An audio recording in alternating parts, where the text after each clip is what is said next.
Good morning, everybody. Welcome back to the Crypto Breakfast Club. Welcome in. Appreciate you guys for being here. Make sure you guys share the room if you guys are on the X space. We're also live here on YouTube, live on X as well. And today's market is certainly giving us a clear picture here. Bitcoin holding the line just shy of 60,000. We've been talking about this kind of area for a long time. It's right around this area that we thought we were going to get to back in early February.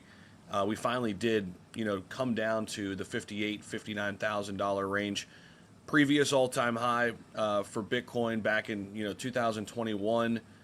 It's kind of breached that, which is very common in bear markets. We've seen this happen. But I wanted to get into a bigger conversation today, about some of the other pieces in the crypto market and what they look like, things like Solana, XRP. There's been a little bit of a resurgence now with retail, a couple meme coins moving. I think a lot of it is just kind of meme coin noise, in my opinion. Now that we're in this kind of institutional era of crypto, where else could we be looking outside of Bitcoin? So wanted to get into a conversation about that. I see some people joining us. If you guys do want to come up and join us on stage, feel free to send an invite. If you're just listening in over on YouTube and X, appreciate you guys for being here as always. But Bitcoin right now, here at market open, let's take a look at where we are. The traditional markets just opened up here about 4 minutes ago. Bitcoin at 58,700. Moving up a little bit. I was able to pick some up yesterday around 58,200 in the middle of the day yesterday. We do have a few altcoins moving. Jupiter's up 17% this morning. Morpho up 14%. That's a big lending platform.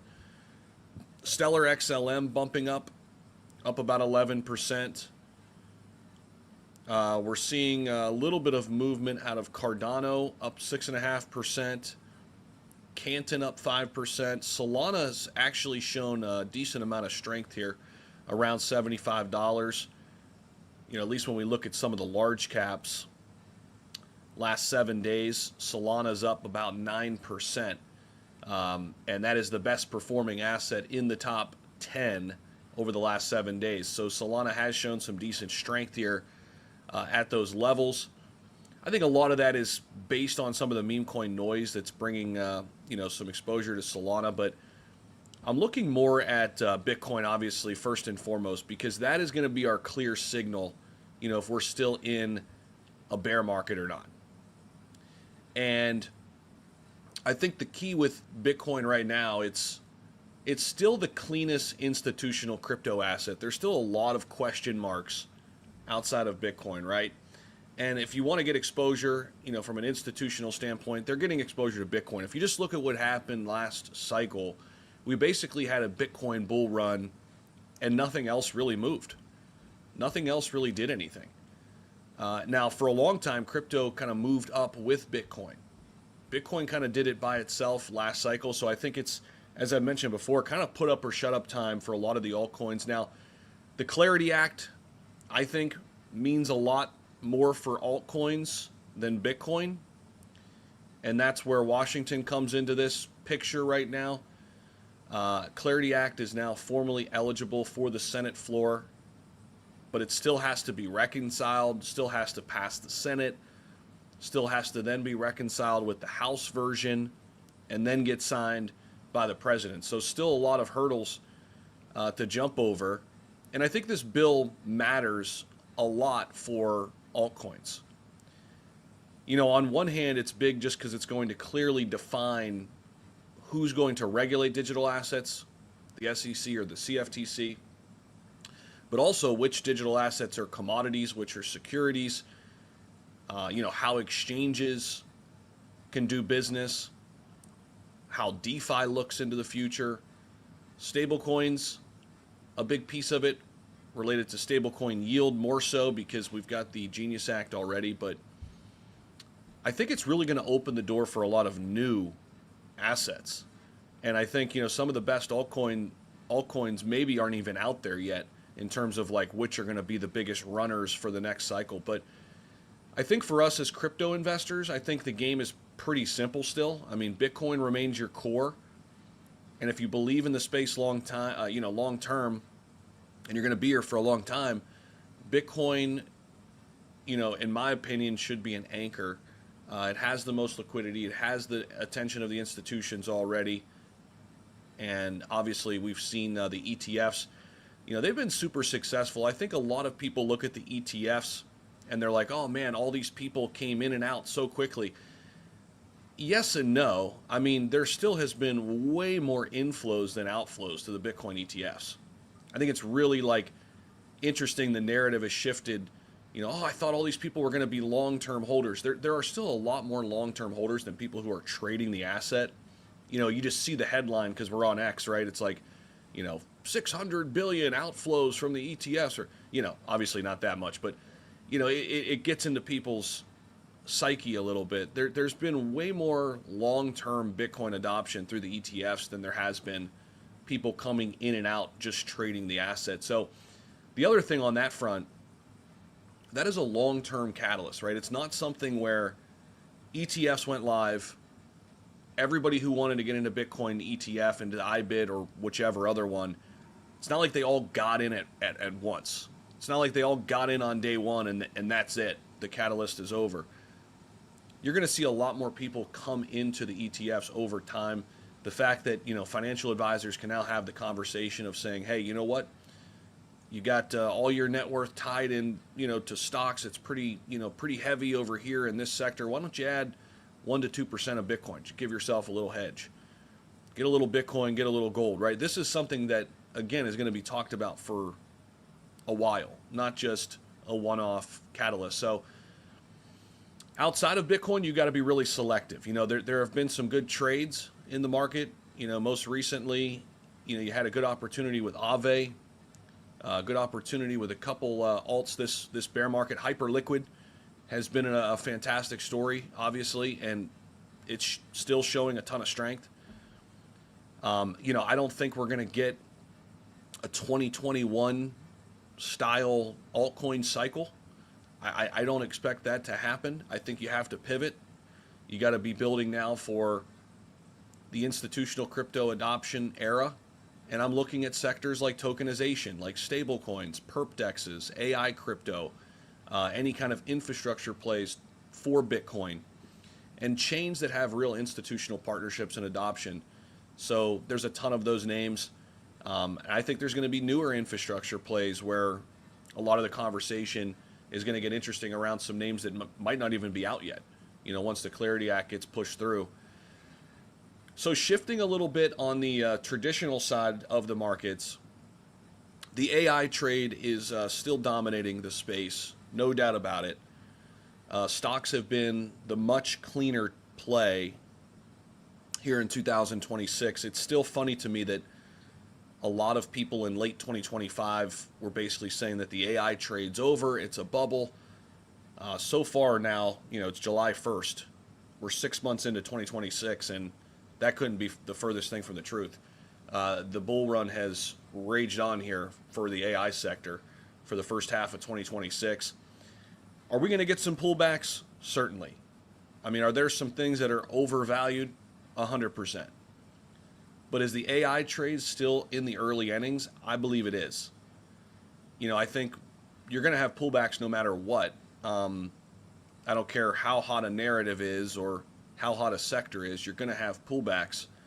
But some of the biggest winners this year have been, the memory names, obviously SanDisk, Micron, Western Digital, Marvell, Dell, Intel, some of the oldies, but, companies that have resurfaced like Dell and Intel. BlackBerry. I mean, BlackBerry has been on an absolute tear. I mentioned that one late last week. When it was coming back up, it just crossed over $9 late last week, and I said, look out, looks like BlackBerry's going to go for its 52-week high, and it did that and set new 52-week highs. Got up to $13 yesterday. So there you go. BlackBerry's been on an absolute just tear, up 236% year to date in 2026 on the heels of a partnership with NVIDIA. So the AI trade is still raging on. We still have, um, the memory names, but I think energy has proven to be, another sector. I've been in the AIPO ETF all year. I've been kind of DCAing there instead of the S&P 500. That's up some 40 odd percent, and the S&P is up single digits. But the energy names I think are a little less risky too. You look at GE Vernova, its performance. There's a lot of those power and grid names. You've got the AI infrastructure stuff. You've got, chips, obviously, with NVIDIA and AMD, and you got the big names there, in that sector. But that is no longer just the AI trade. I think that's something, people now, most people realize, but still retail, I think some of them think AI, NVIDIA, AI, AMD. Okay. It's so much more than that. There's so many different ancillary pieces here. And the data center build out has added a ton of different, ways to invest, from cooling to networking. There's a company called Viavi that I like quite a bit. And then, you still got, I think, in terms of coming back to crypto for a second, I really like the infrastructure plays that, some of these are equities. Robinhood, I think, is a good bet on the overall crypto space. They've got other revenue verticals. Robinhood has had a pretty nice bounce off the bottom after a big 50, 60% retrace. Still really like that name moving forward. And, we're always watching the macro. The Fed kept interest rates the same in June. We're still going to have to track all of this, with new Fed chair, Warsh coming in. But if the Fed gets more room to ease, obviously that's usually good for risk on assets. So we'll watch it. I try not to get too bogged down in that, because if you're making decisions strictly off the Fed, I don't think that's a good long-term view of the markets. But it's important more in the intermediary and short term. But I think the big takeaway right now is Bitcoin is still the institutional reserve asset for crypto. AI stocks, the AI trade is still where all the growth is happening. If you look at the S&P outside of the big AI names and some of the hyperscalers that are investing in the AI trade heavily, hundreds of billions of dollars, without those names, the S&P is really struggling. And then, on the crypto side, outside of Bitcoin, altcoins need regulation. I don't think Bitcoin does. And, it's in the works, but I think until the dust settles, I'm being very selective and not really over investing in that area until we get, a clear picture of what things look like. And obviously, I've been talking about physical AI and robotics as kind of another piece to this AI trade. I think we're relatively early to the robotics side of things. And, I've been personally looking at RoboStrategy. There are some other big names as well, but RoboStrategy, it's ticker BOT, had a really good day yesterday. And here this week, they're up 50%. Now, this is a, ETF that basically gets you exposure to a lot of the private companies in robotics. So none of these companies have went public yet. So it's certainly a high risk, high reward play. But, if you can find the next NVIDIA or AMD in this bucket before they go public, that's kind of the play here for me. I mean, it's a speculative play. I'm not going all in on it, but it could pay handsomely, if you get a couple big names out of this ETF. And it's looked pretty good. Year to date now, we're still down 33%. They just launched this thing back in early May. So it's super volatile right now, but again, had a fantastic couple days, up 50% this week, and over the last month, up 68%. So it's been on a nice little bounce here. So I'm definitely heavily researching that area right now too, to try to get some other robotics plays in there. And let's see, outside of that, looking at MSTR, it's still on a nice bounce here today, up 6%. Strive, ASST, another Bitcoin DAT, up 6.5% as well, bouncing. Coinbase still struggling, had 151 a share right now. It is up 3% to start the morning, but Coinbase has been pretty brutal. I mean, I would look at that chart and say it's got to be close to the bottom, but I just much prefer Robinhood right now. I own both, but I own way more Robinhood than Coinbase at the moment. And I've been taking a closer look at OpenDoor, ticker Open, after a big retrace. They're showing a little bit of strength. I think OpenDoor has some fantastic upside. SpaceX down a little bit today, had a pretty good day yesterday. I mentioned BlackBerry. That's been one of my more recent trades. There's a couple AI names that I still like that I think still could have some really nice runs. Solaris, SEI, Celestica, CLS.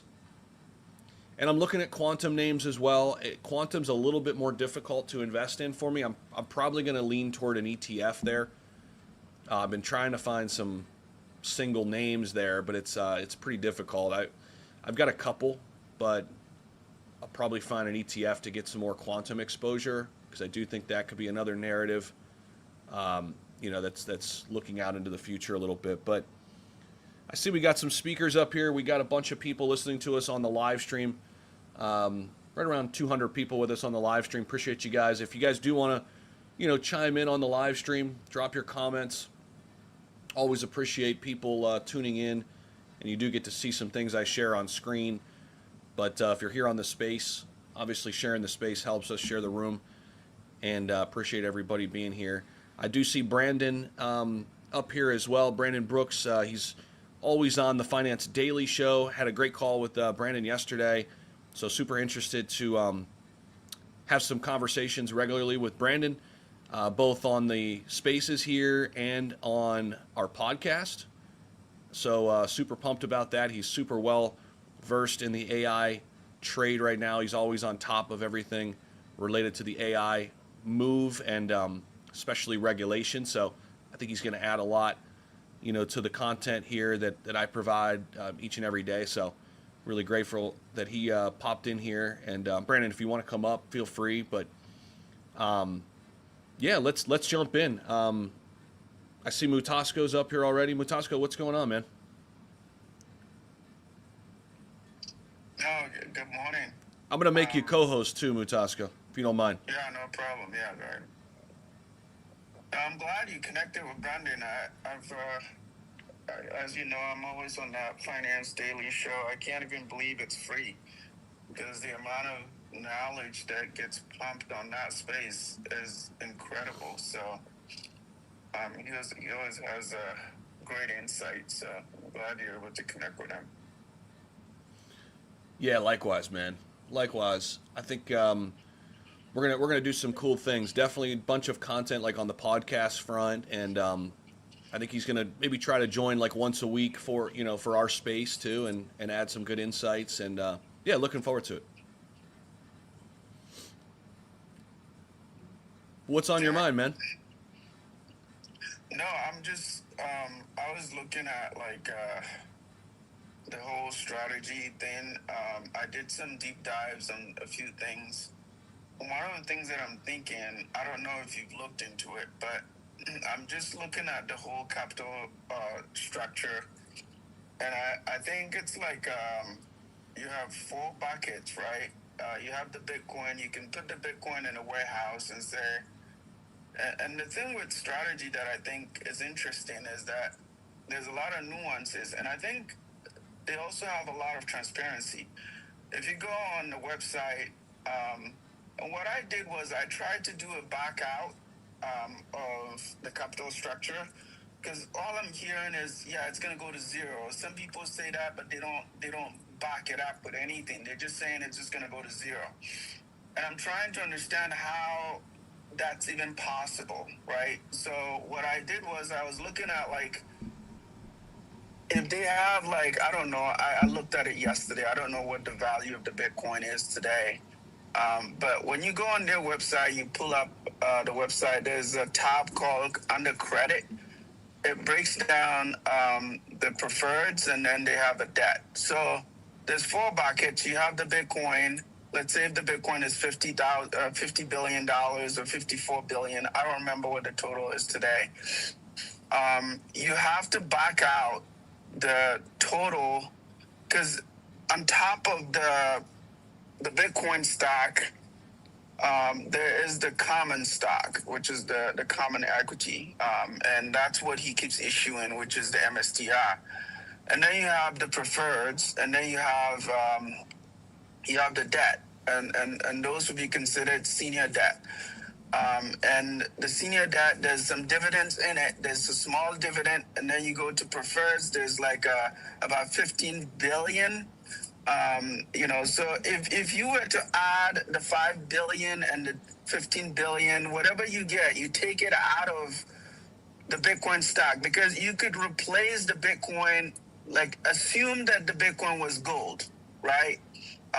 Just so that people can understand, like you can sell the gold and then wipe out all your debt. So that's what I'm looking at. I'm saying, okay, if you look at the capital structure and you add up all the money, for the people claiming it's going to go to zero, let's just assume that he needs to wipe out all of that.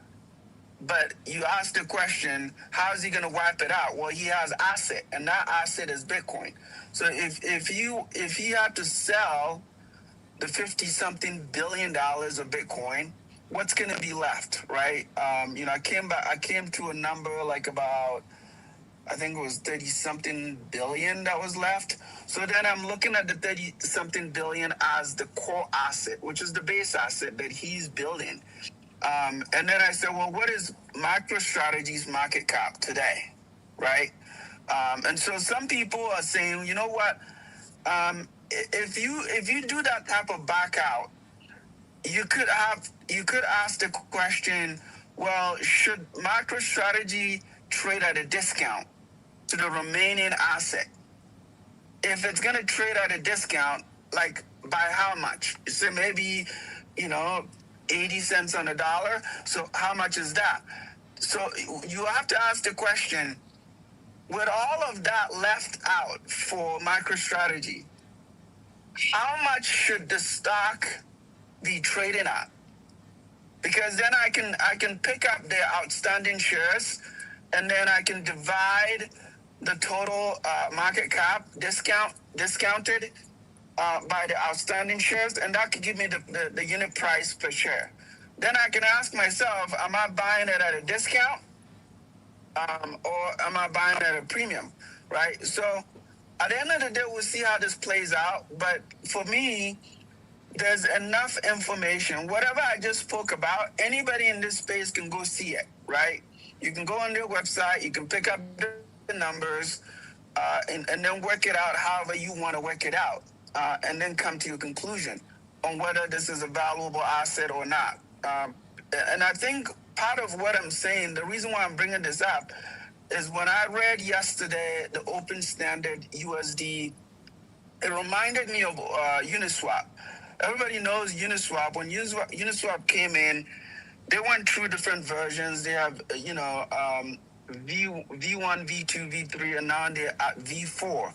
And I think between V1, V2, they had copycats. You have Waffle Swap, you have Pancake Swap, you have whatever swap. And the reason I'm saying this is, when you have a business and you think you have a defensible moat, somebody else is going to find a creative way to build a knockoff version of your moat. And so that can be a risk, right, to your business model. And so when you hear these announcements that, oh yeah, and I think Circle stock got a hit yesterday, you have to back out a little bit and ask yourself, why is Circle stock dropping because of the announcement? And then think about what Circle has as a moat. right? Because you could kind of use the same context to explain Uniswap. To tell, well, when Uniswap launched and became like an open source AMM marketplace, there were other knockoffs that came in, but Uniswap is still here, right? They're running like, I think they crossed $2 trillion in activity on Uniswap. And then you ask the question, where are all the knockoffs, right? I think PancakeSwap is still there, but there are other ones that literally like irrelevant today. So if you run a business like that and you think that what you're building is structurally, you know, built to sustain any competitor, you should continue to build, right? So I don't know if you saw that yesterday, but there's a lot going on. There's a lot going on within the crypto sector. It's just blowing my mind. But all of this, my trade is the government is going to step in at some point. And that's my bet. And whenever that plays out, risk assets are going to go up. So I view this time as like an opportunity to, you know, if you do your research and you understand the sector you're buying in, just have some patience and see how this is going to turn out. Now, when you say the Did you see? government, when you say the government's going to step in, what do you mean exactly? The step in is like the backstop in the system. I don't know if you were in Gotcha. that space earlier, right? So, I mean, we don't know where the issue is coming from and where it's going to come from. I've read some of the what they call. I tend to catch the Federal Reserve's what they call the annual Federal Reserve financial stability report. I forgot the title, but they've always aggregated all of the risks that they have their eyes on. And if you read that report, it will give you an idea of some of the sectors that they consider as like hot spots. And the size of that hot spot would determine the size of the backstop, right? But we all can speculate and talk about when is the government going to step in or whatever. I still believe that we're not going to have like a rate hike, right? I mean, that would be a mistake for them to do that. But a hold for a while is possible. That's what I'm seeing. And I don't know if there's going to be something that triggers like, you know, an action from the Fed that is not a hike but a cut. And I'm sure if that happens, a lot of people are going to make a lot of money. There's some arbitrage game going on the bond market right now. If you lock in right now at 3.6 or 4%, and then some event plays out and they cut rates down to, you know, below that, you're locked in, right? It's the opposite of what blew up Silicon Valley Bank when they were long duration, and then, you know, Jerome Powell said, we're not even thinking about it. And then it ended up hiking rates. And then, you know, some of them got blown out. So I don't see rate hikes, and I could be wrong, but I don't see the reason. I think if they just keep it at hold right now for a while, it may still serve the purpose. But I'm watching the Fed balance sheet. I'm watching there's a website that has all of this information. It's called micro.net. If you go in there, you can see all of these things that I'm talking about. The information is all there. It's public. If you want to educate yourself about it, you can always do that and just be aware of, you know, what will give you the opportunity to buy into specific sectors based on decisions that may come from the Fed. So,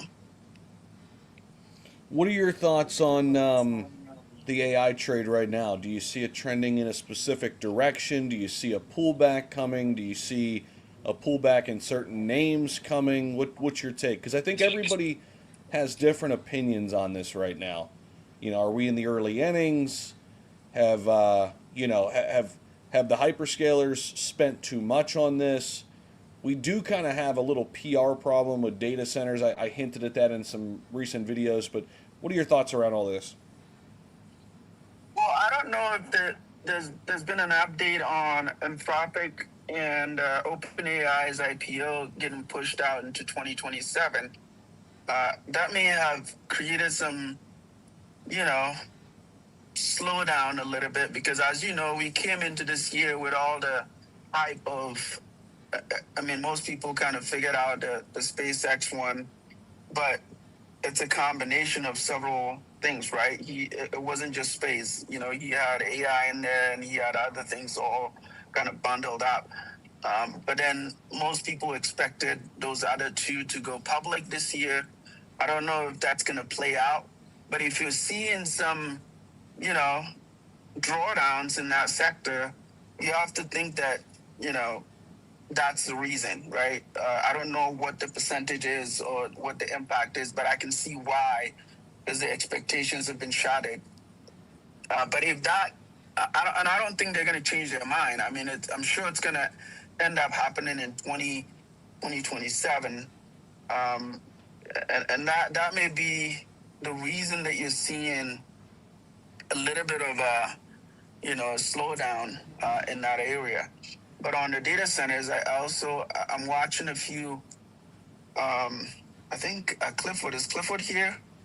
No, I He's don't see going him. into that sector. Yeah, he's going into that sector. I'm gonna have a conversation with him on something that he brought up. I think people are just underestimating the demand that is gonna come. It's gonna take some time, but there's a lot of demand ahead of us that is going to come in. This morning, there's a guy that was on the finance space. He was incredible. I think Brandon, I missed that part because when I joined in a little bit late. But that topic was very interesting. As in, like, he was giving examples of some deployment that they put out in their company. And I think he works with engineers or something like that. And you can see the productivity there, right? In my own job, you know, I tend to, my role is more around like finding efficiency. And you know, you do all kinds of analysis on like total factor productivity. And if you have output, and underneath the output, you have labor, you have material, you have capital. You're asking questions about, you know, how much are you spending on labor, right? How much money are you spending on material? If you are a warehouse company or if you're a manufacturing company, you have to, you know, maybe get some money to buy inventory. If you have to distribute products, you need raw materials. And that the combination of labor, material, and capital is what's going to determine how much output you put out, right? And the problem that we have is when you're not optimizing for any efficiency in labor, in material, and in capital, then you're probably gonna slow bleed yourself out of existence, right? So when you look at the AI argument, there's many angles around it. You can just pick up labor, right, as something that you want to optimize, and then pick up several occupations within your company, and then break down their tasks and figure out where you can actually optimize. And then by the time you look at the aggregate output that you may have to put out, you start to see some incremental change in a positive direction. But most people still don't know how to apply this within their business, right? And that creates an opportunity. If you have an idea and you think you can build, I actually like the guy because the more he talks and the more I learn about what he's building, even though he's more like engineering centric, I'm like, how do you apply that concept, that framework in a different environment, right? Because if I go to the CEO and I present to the CEO, hey, you know, a lot of our expenditure goes on this side of the business. I can reduce that by, let's say, 5%. I don't know any CEO that's going to look at that and say, oh, no, we don't want that. We want to keep spending 5% more, right? And that's where you get people's attention. If you can figure out a way to present a case to a business leader that says, hey, I have a model and this is a framework that I've built. and I'm going to incorporate AI. But this is a sector that I'm targeting within your business, and we're going to be able to save you this much money. That is a lot of, I call it a lot of cash in somebody's pocket. And then it also extends the sustainability of the business as well. So I see the AI thing as like, it's still evolving, but the people that could be early enough to look at different areas that they could, reskill themselves, right? To be relevant, they're going to benefit. And the more that you have companies seeing the value, the more demand. So I think it's going to take a while. I see Brandon up here. Is he up? Did you try to accept? Yeah, I think he's here. See him here? Okay, cool. Yeah, Brandon, go ahead. I don't know if you have any comments on the. Yeah, good morning. Good morning. That I just had. No, that's good. Good morning. And I'm going to say that I appreciate all the kind words from everybody and just all the insights that you guys give. This is so good to hear. And I think that we all are grateful to be able to learn a little bit more each day, and excited to join more often and get involved a little bit more. If you hear kids screaming in the background, kids are home with me right now, screaming in the background. So apologies in advance for that. I will say to your points, all great points. We are still very early on business adoption for AI. I mean, I'll give one example. Now I'm more on the investing side, and when I say investing, I'm talking private markets, startups, etc. But I am like I guess I would say an engineer by trade. That's what that's how I got my start, was building a company and moving on from there. So, and then got into investing. One thing, so I still get some companies that like reach out to me and they need help with AI. And I'll give one example. Basically a trash company. I'm not going to name names, but they were negotiating with customers, and every time they had to do this, they had to go to the post office, mail out a certified letter saying that we're going to cancel the subscription and cancel our contract. We're going to renegotiate prices on behalf of our clients, et cetera, et cetera. That's what they were doing, and this was all done by manual. Literally, a person going to the post office. Literally a person reviewing the contracts, coming up with the price, reviewing prices in the area. It was a very intensive, labor-intensive and capital-intensive process. And they did thousands of these a year. This isn't a very small company. And instead, they said, hey, can you come in? We look at the inefficiencies of it, found that, hey, we can actually, with AI, have it look at all of the contracts that, our clients have them go ahead and basically autofill this in, use a third-party process. It was actually called LOB, L-O-B, to go ahead and do the certified letters themselves through the U.S. Post Office, not have to go in person, saves them hundreds and hundreds of hours a year, obviously a lot of capital as well. And that was one efficiency for one company that, I was able to help them identify and get through. As far as the, I love what Zach was talking about with physical AI. That's absolutely the next move. So I'm here in Pittsburgh, Pennsylvania, and we have CMU, which is Carnegie Mellon University, and it's the number one, basically, robotics lab in the world. And for years, what's been unfortunate is so much of our talent would get started here at CMU and then move off to other places, the Silicon Valleys of the world, et cetera, because there just wasn't a lot of capital coming into Pittsburgh. And that's starting to change. So it's a really exciting time for the area. But the physical AI stuff is the next, it's the next movement of, AI started. Now it's how do we implement that AI? How is robotics going to be a part of this? Whether it's talking about these robotic startups that are going into Amazon warehouses and, doing those jobs and all these different things. It's just the next iteration, and it's really exciting. I think that we're still probably a few years out before we start to see mass adoption of it. But that just means everybody here that's listening or talking about it is very, very early, and those are the best times to start getting into it. So encourage everybody, listen to what Zach's talking about with the physical AI stuff, because I can say as a person that gets to see these startups in their earliest pre-seed days, that they're making some tremendous leaps. I mean, we're talking science fiction type stuff. So really cool there. As far as public markets, I don't get too much involved in public markets, to be honest with you. But SpaceX is a big one that I've been in from day one. Very excited since IPO. I still think that that's undervalued. And then you were talking about Coinbase and Robinhood earlier, and I actually think Coinbase is probably pretty cheap right now.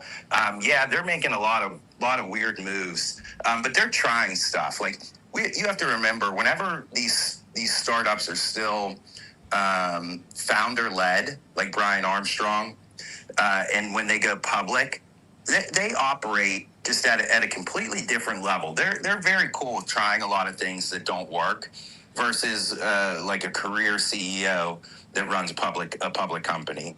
And so, they're going to do things. They're going to try things that fail. I think a very great example of this is Facebook with Zuckerberg. They've done a lot of things that failed. But they also do a lot of things. All it takes is get one or two right, and that completely erases the failures. And so I'm still very excited about Coinbase. Been in them for a while, but yeah, that's my 2 cents here. Glad to be here. I probably only have a few more minutes left today, but I'll try to. I think Zach and I talked about maybe every Wednesday being here and doing some podcast stuff together. As well. So he's pretty close to me, which is cool. It's always great to meet other people in this space that are close by. And my DMs, for anybody in the audience, whatever, or anybody who wants to, they're always open. I always try to answer them. I just love having these conversations and think that we all win together whenever we just, riff off stuff. And I love learning from everybody else. So please tell me to shut up. I'll end my rant now. No, appreciate it, man. Appreciate you joining us. On the physical AI side, excuse me, do you think anybody's ahead right now? I mean, obviously, you can't really discount Tesla and what they've got cooking up, but anybody kind of that you see with an early advantage in that space? Yeah, I mean, I think you're spot on. It's Tesla. But then, to be honest with you, it's most of these startups. Like, I don't think a lot of the public companies or the name brand companies that we're so used to hearing right now are going to be the big winners. And when I guess another example I'll give of that, or to make an analogy, it's like Google's not the biggest winner in AI right now. Apple's not the biggest winner in AI right now. It was two startups. It was OpenAI and it was Anthropic. And once they emerged, they came out and kind of took over the market.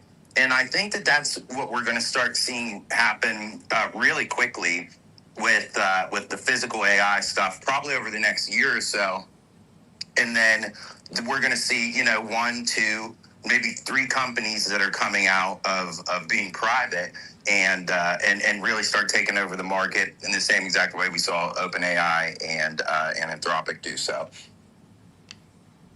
It makes a lot of sense. That's kind of my reasoning for kind of looking at some of these ways to get exposure to some of the private companies. I mean, RoboStrategy is one of them. I'm sure there's others too, but like all you need, is one of those companies to come out of that bucket that is the next OpenAI or the next Anthropic of this, physical AI piece, and all of a sudden that ETF looks a whole lot better.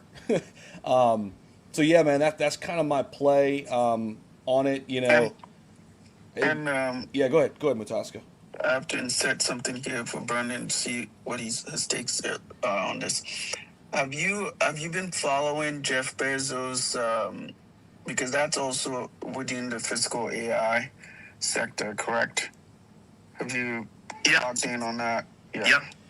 how significant is that? I mean, he's on Series B now, right? About $18 billion raised.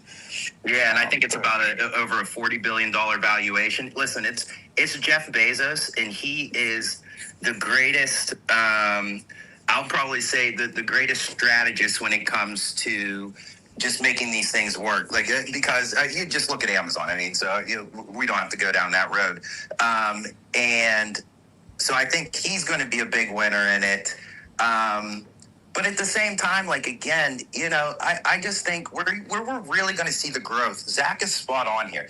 It's in these private companies that just haven't emerged yet.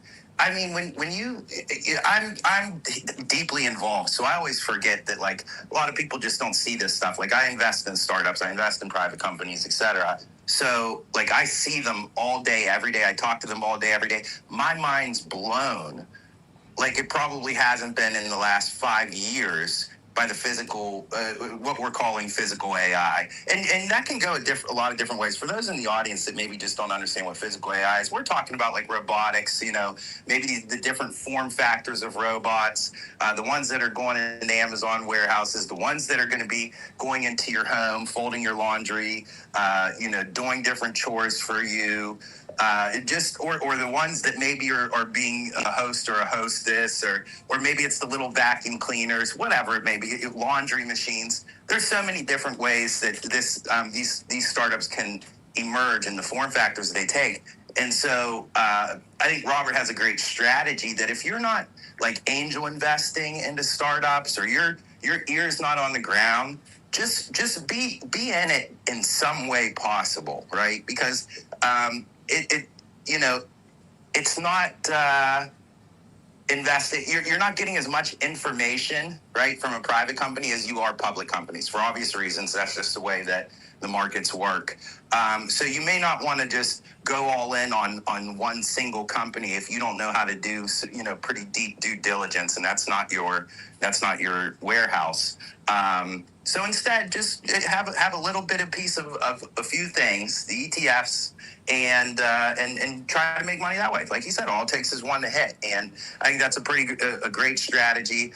But if you are ever interested in really angel investing into startups or doing so into a VC fund or whatever it may be, don't ever hesitate to reach out. I'll tell you how to I'll walk you through how it usually goes, how to do it.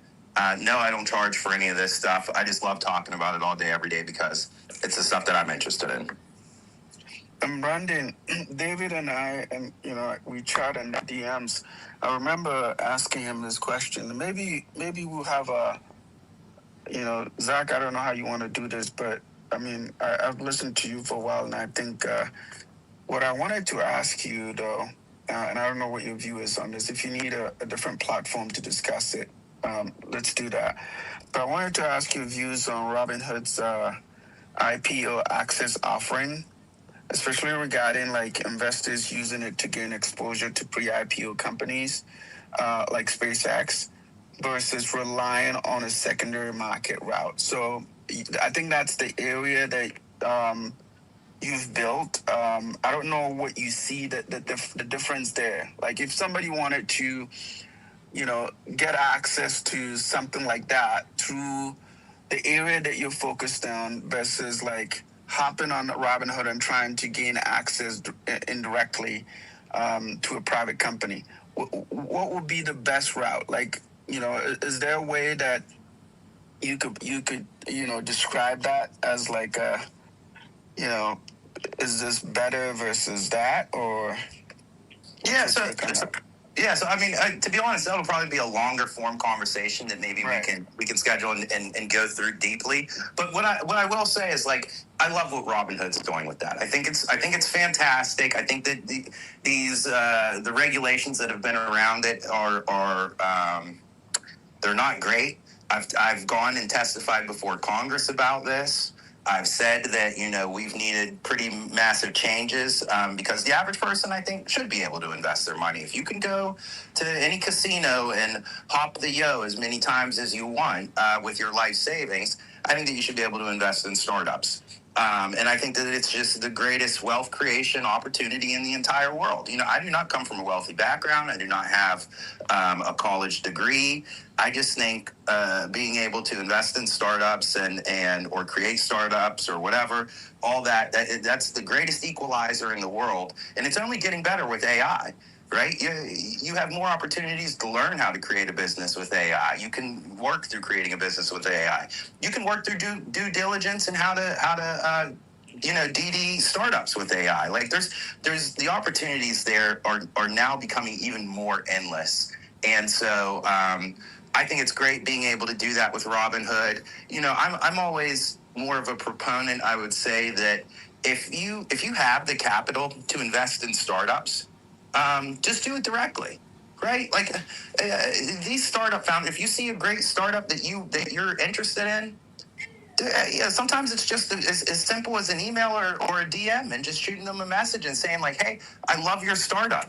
Like whenever you're raising your next round, I would love to be a small check angel investor in, or a large check if you have the capital to do so. Whatever you are comfortable with doing. I think that that's a much better way than a lot of these, platforms or whatever that may have different fees or different rules or whatever. Just direct angel investing. And sometimes the founder will say no, we'll be oversubscribed or we already have this, but a lot of times they'll say yes. And so again, it's a deeper conversation. It goes a little bit further than the simplistic way I just explained it. But whenever we're ready, like if we want to schedule a convo about that or whatever, I'm down to do so so that we can all learn together. And please, if I'm wrong, like if somebody thinks that I'm wrong or has a different point of view, don't ever hesitate to let me know. This is just based off of my own experience and how I've done it. You know what, Brandon? I think that's a great podcast, future podcast, deep dive on that. And, Mutasco, who's been an avid listener to our space and really not, he's a contributor. I mean, he's always adding tons and tons of great insights. Mutasco, if you wanted to join me for it, I mean, I'd be open to that. And we could do like a sit down, longer conversation, put it out there on YouTube, put it out there on X. I'll throw it up on, Spotify and Apple Music and all that stuff. And I think that would be a perfect setup. So, yeah, Brandon, I know you might have to run in a little bit, man, but I really appreciate you stopping in. And, if this becomes a thing on Wednesdays, that would be awesome. I think, people would love it. And we'll definitely, get something cooking on the podcast side of things too, man. And just really appreciate your time and you popping on here with us. Awesome. Well, thank you guys so much for having me. I appreciate it. Yeah, I think every Wednesday, that sounds fantastic. That definitely works for me. And thanks everybody for listening and looking forward to it. Talk to you guys soon. Awesome. Bye. Awesome. Make sure you guys give Brandon a follow too. Great follow here on X. And yeah, appreciate that, man. Let's jump over to, we've got a few other speakers up here, it looks like. Let's see here. Let's go to Paulin. What do you got? What's on your mind? All right, going once, going twice, going three times. Paulin, you there? All right, we're going to Shihab. Hopefully I'm pronouncing that correctly. Shihab, what's going on? Shihab, you there? Okay. Looks like they dropped down. I see Mickle down there. Mickle, if you want to come join us, man, feel free. Mar, same thing. Anybody, come on up and join us. Let me take a look at what's going on in the markets here for a second. We did see a nice little turnaround here on Bitcoin. Did just cross over 60 there for a split second. Getting a nice little bounce across the board here. The SPY's pretty flat, so Bitcoin's doing this kind of by itself here a little bit. We are seeing some good pops in some of the stocks that I'm watching. MSTR now up 9% on the day. ASST up 9% on the day. BlackBerry up another 5% today. And look at RoboStrategy, BOT, up 8% here. And its run has just been pretty epic here in the last month. Beautiful pullback there on that chart. And then here in the last month now, up 82% RoboStrategy. This is that ETF I was telling you guys about. Of course, do your own due diligence. Don't just jump into stuff. But this is a good way to get access to some of these private companies that Brandon and I were kind of talking about in this physical AI trade. As he mentioned, I agree. I think we could be a few years out, but I want to start accumulating now. I'm trying to hit the next NVIDIA or the next AMD in one of these ETF buckets as it relates to physical AI and some of these startups. So it's definitely one to keep your eye on. And before you go in and invest, I would highly encourage you guys to, go watch the CEO. He's very active. His name is Andrew Kang, Kang. He's been on a number of podcasts over the last few months. I listened to him quite a bit before I decided to invest in that ETF, and I would encourage you to do the same. Go listen to these people. That's the great thing. I mean, a lot of these founders now are all over and on podcasts and things like that. Go listen to them and try to glean what you can before you go put your money in there. But yeah, looking at a couple other things, Hims having a really good day, up 9%. Hims is another stock, man. Over the last month now, up 37%. Over the last 3 months, 90 days, up 80%. And year to date, they're back green. They had a big pullback from their recent top. They hit their top, I think, in May of last year, this time last year. May, and then in June, and then it hit another, it kind of had a triple top in May, June, and August. And it got up to $70 a share. And then Hims came back down under $15 a share. Now it's trading right around $38 a share. So it's been on a really nice move up since late February. That's a stock that I've been in for a while. Been talking about that one for a while. Average cost right around $26 on that. So I'm up about 44% this year on that play. And I think that's another interesting play. Just totally different play than the AI trade, obviously. But their subscription-based model continues to be really, really fruitful, and they're getting into peptides now. But yeah, that's another play that I like. Just going through some of the stocks that I watch pretty closely here. Let's see, anything else jumping out at me? Hood's back up comfortably over 100. Mentioned that at the top. It was interesting to hear Brandon talk about Coinbase, that he likes it at this level. I'm starting to look at it and say maybe I should dollar cost average down on this stock. I'm if you look at the yearly chart, man, I mean it's pretty much down here near the bottoms. I mean, it did set all-time highs in July 2025. So we did just turn the page to July. We'll see, maybe we turn back up in the crypto market. This thing will run when the crypto market gets hot. There's no doubt about that. And so it is certainly lagging. But as he mentioned, still a startup. I mean, you're down 37% from its IPO price. This thing just IPO'd in 2021 at about 250. It's trading at 156. So, it's hard to find a company that has great upside that's at a discount right now. A lot of the great companies are already mooning, and they're already up, 500% the last year. So this could be an interesting play there. But Mar's got his hand up. Mar, what's going on, man? Hey, Zach. Good morning. Good morning, Mutasco. Good morning to everyone. Yeah, man, just chilling. I've been noticing the candle freaks are out right now. Basically, I've seen a few posts already that, they've been looking at Bitcoin and saying they're predicting that this is the middle part of the bull run, and that this cycle, the 4-year cycle, is going to break, and that this is going to be a 5 to a 6 year cycle. I mean, it doesn't change anything. We've been in a bear market for like 7 months already. Just liquidity has been dry all over the place. So, I mean, we could go parabolic tomorrow, and I still say we were on a 6 months bear market, which I still think we are until October. But But yeah, well, I'm starting to see a lot of tweets of like these 4-year these 4-year cycle believers are gonna get wrecked. The thing is that a lot of them think that we're not buying, that we're just waiting for this thing to have a time clock exactly. Boom, that's it. The 4-year cycle just hit in October. Where I'm buying already. I'm buying. I'm on a 2x leverage on Bitcoin right now. And with plans to DCA on this bitch, all the way down to like even 20K, because I got the liquidity for it. I have the plan. I have a plan.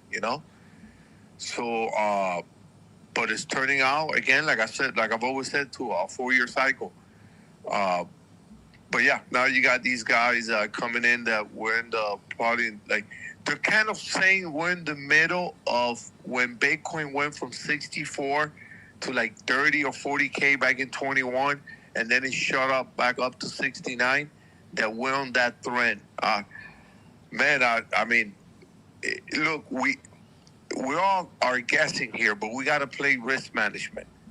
And there's no way I'm going to play this is a 6-year cycle. I'm not going to go on that play. I'm going to go on the 4-year cycle, and I'm going to plan my investments around the 4-year cycle and the halving when it comes to Bitcoin and altcoins. Other than that, man, I actually, it's a coincidence that we're talking about startup companies and stuff like that. I posted, Energy X. It's something that I had a friend that brought it up to me, and I found it on X. I've been doing my research on it. I actually sent it to Mutasco and a few others. But you know me, Zach, I like to come in and just be straight up and, not fuck around, Startup companies, man, it shouldn't be more than max 10% of your portfolio. That's way too much. They're tempting, they're addictive because you want to be early in the next Amazon, the next Google, but the odds of, like the gentleman said, hitting one, it's great, but the odds are against you. Especially if you're playing, like I've seen people make a mistake and fucking 40-50% of the portfolio is all startup companies. I mean, that your chances of making it are close to probably zero. So as you can see, I got nothing against startup companies. You can see, I just by coincidence I posted one today, and I've been messaging about people with this company in the last few days. But it should be less than 10% your portfolio on startup companies. Very similar to crypto, startup crypto projects. You don't want to have 50% of your portfolio on startup crypto projects. You want to have 50% at least in Bitcoin, then some ETH, then some, blue chips, and then maybe you could have a few startup projects. I know you guys know that I'm a freak of pre-sales, but trust me, pre-sales is beyond, like I'm talking about like 5%, 4% of my portfolio. So yeah, with that, I will do heavily some heavy research on these startups that are sometimes they could take years to go on IPO. That's the thing about it. Look at I think we were on a space, Larry, not too long ago. That gentleman that he was a private investor of that AI. What is it? Forgot that AI, the one that's going to go IPO in 27. It's been waiting 11, 12 years for this shit. So you also got to make sure that when you lock your money, you got to make sure you can survive without that money. That was crypto in my veins, and that was he was talking about OpenAI. He was an early adoptee, from pre-seed time, So yeah, it's really changing up, man. Like we always talk about Web 2 or Web 3, but really it's pretty much all the same now. It's the same wash house, same liquidity now, and it's how much forbearance can the market handle in these different volatility cycles. It's day to day. You can just look at. I just wrote an article. I'm not a Solana guy, man, but Solana DEX volume overtook Binance and Coinbase combined for what, 48 hours. I thought I'd never see that happen in my whole life, right? But it's if you look at the direction of the markets as a whole, I mean, you have all of these mixed commodities choices that I've been talking about for years now, for the last couple of years here on Zach's show. I mean, everything is happening, man, and it's just crazy that these, I mean, even this disclosure on how much Trump made this term just in DeFi alone. It should tell you that we are very early. I know we look at how much the floating liquidity has been extracted from the market, but and how much how fatigued we are, but market keeps bouncing back. We had 300 million and then almost $1 billion removed from South Korean and Japanese stock market, and then it to be replaced fully and have 7 billion in inflows on a couple days on U.S. trading, and it's just up and down every day. It's within 14 hours, 24 hours, and I can even see that at the macro levels now on local economy. I'm in New York right now, in Brooklyn, and I just get to see, because I go to a couple places here and there, a couple home offices, and then a couple brokerage houses here in Brooklyn. And I just got to see what they're doing, get a kind of an inside eye, and it's just, you never expect portfolio managers to have to day trade to basically keep up, and that's where AI is coming in. But we need to talk about something. People are so focused on MiCA restrictions and MiCA policy for EU on transactions, etc. And what we really need to talk about is the AI restrictions coming there, and is it a format for the future, right? Because you can't separate the things that are in the title of today's space for Zach's spaces: institutional crypto adoption, AI trade, and robotics. They are all, it's like a cyclic economy, it's triangle, right? A lot of the liquidity falls into both the interpretation and then the integration from the AI engines themselves, and then the trigonomics, for both crypto adoption and robotics. And then you can see that happening already with some of the bigger, more popular stocks, right? And if it's MSTR or SpaceX, right, you can argue that underlying assets are not always the tail of the tape, right? Or for the case in SpaceX, that you might have huge demand, but will you be able to fulfill that demand? And what is a monopoly at the end of the day? We're really coming, I guess, to the tail end of we're running down, getting some formal, I guess, policy and rules now. I mean, we're looking for July 4th for clarity. It's of strategic importance now that we don't get left behind, because China is releasing mBridge and has reciprocity in multiple different banks, and it's not just going to be for domestic China anymore. The rollout is very, very focused on diversifying international assets and providing another alternative to the treasury note.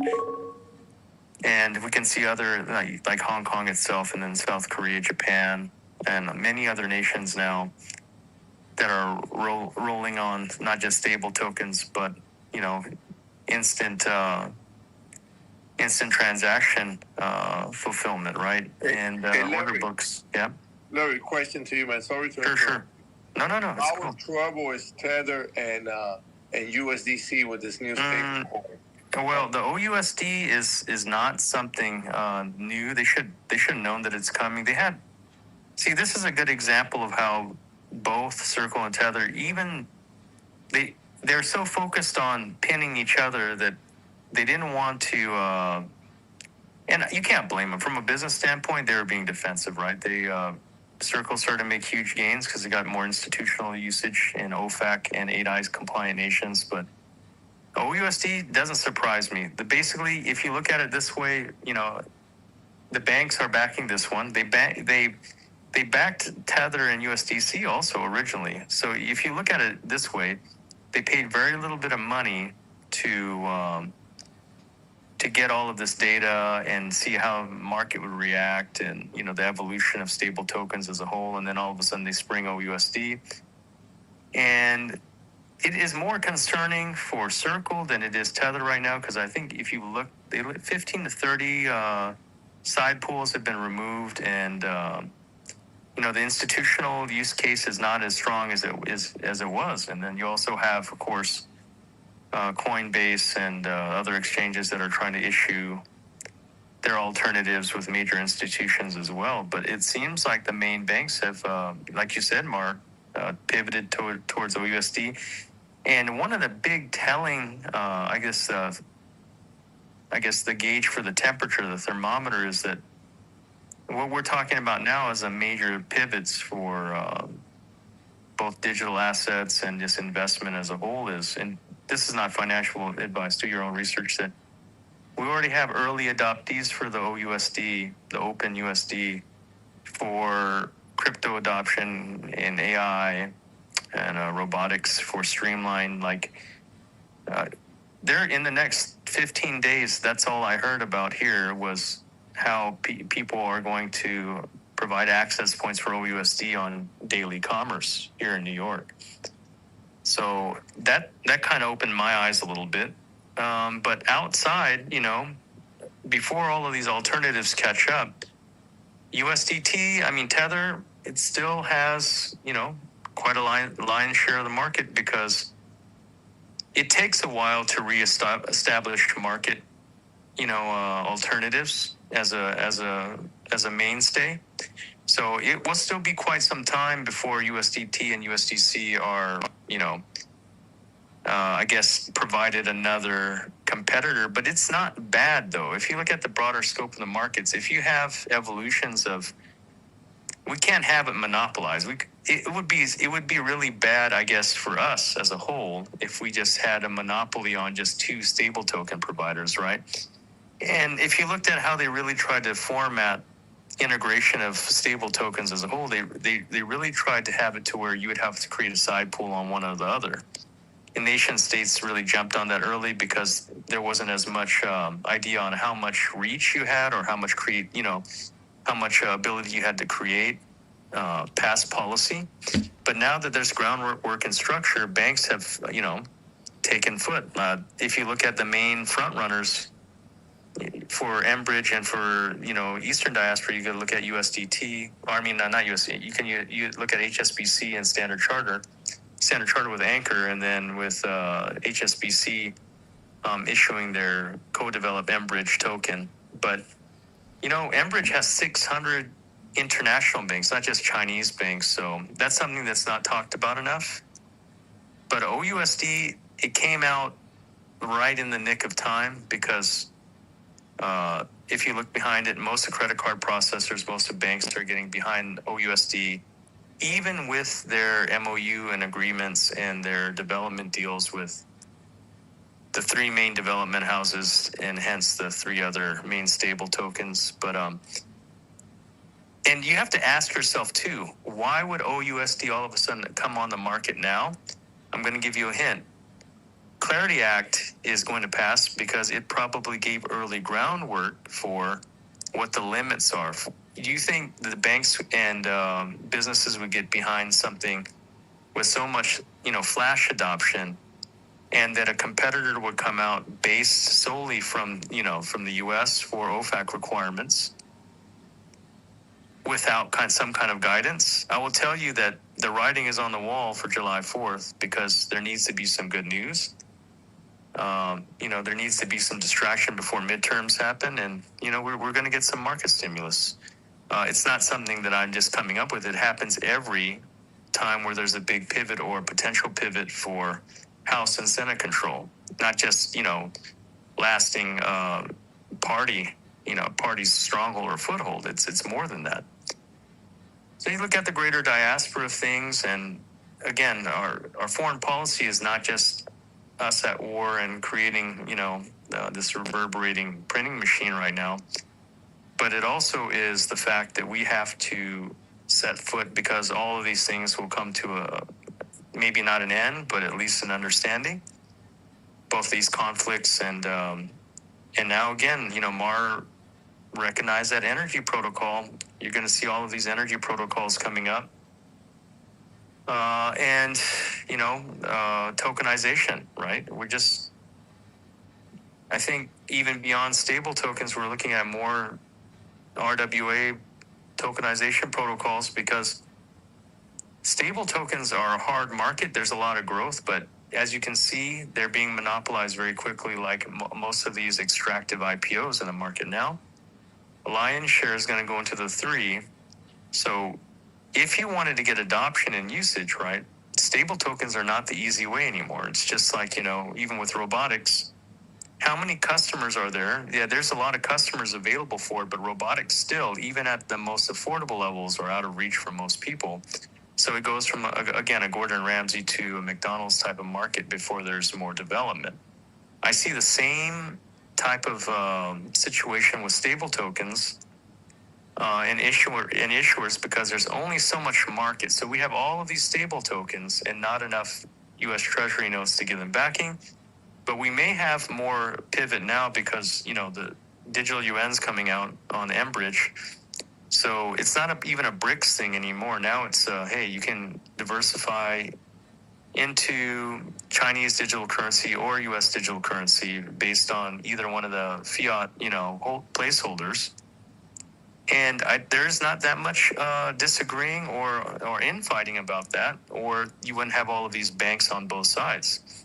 If you look at OUSD as an alternative for the long term, that's yet to be seen, because there is no set amount of liquidity inflows yet. There's nothing on chart or on firm on paper that shows that it's going to, other than all of the votes of confidence and all the adoptees. That's a major statement, right? But I don't think that something that would be pushed to conceptualization and execution would be possible, because if you look at OUSD, it's the all-in-one solution for U.S. markets and for reciprocity going across borders, right? So that means Clarity Act is going to pass. I mean, this is you can call it an educated guess, you can call it a forecast, but I work very much within stable token policy side, so I'll tell you that as a spectator, I don't think that we're that far from Clarity Act.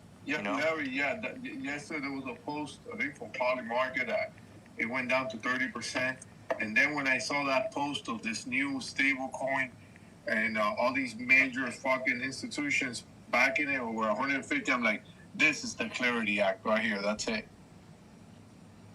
That's the thing, man. It's really changing. There's so much more I want to talk to you guys about. Like,